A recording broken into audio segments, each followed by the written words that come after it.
Sir Murali എന്ന അതുല്യ നടൻ നൽകിയിട്ടുള്ള കഥാപാത്രങ്ങൾ നോക്കുമ്പം വളരെ വ്യത്യസ്തമായ കുറേയേറെ കഥാപാത്രങ്ങളുണ്ട്, കുറേയേറെ ചിത്രങ്ങളുണ്ട്. പോലീസ് ഉദ്യോഗസ്ഥനായിട്ടും സഹോദരനായിട്ടും അല്ലാതെ നമുക്ക് ഒരുപാട് കഥാപാത്രങ്ങളുണ്ട്. അപ്പം അന്നുമൊക്കെ ഓരോ നടനും നമ്മൾ കഥ പറഞ്ഞ് കേട്ടിട്ട് തന്നെയാണല്ലോ ഈ സിനിമയിലേക്ക് വരുന്നത്.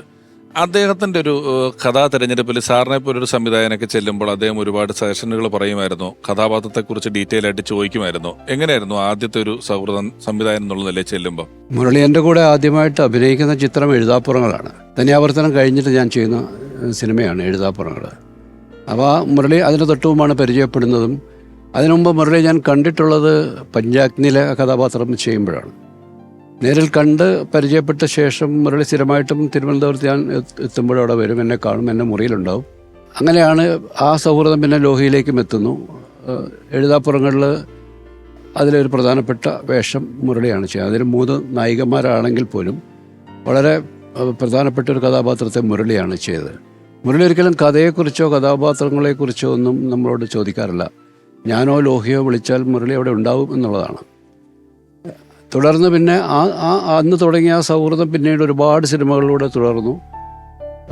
കിരീടത്തിലെ പോലീസ് ഓഫീസറായിട്ട്, ഭരതത്തിലെ കഥാപാത്രം, അങ്ങനെ ദശരഥം തുടങ്ങി അങ്ങനെ എനിക്ക് തോന്നുന്നു എന്നോടൊപ്പം ആയിരിക്കണം മുരളി ഒരു സംവിധായകനോടൊപ്പം ഏറ്റവും അധികം സിനിമകളിൽ മുരളി അഭിനയിച്ചിട്ടുള്ളത് എൻ്റെ സിനിമയിലാണ്.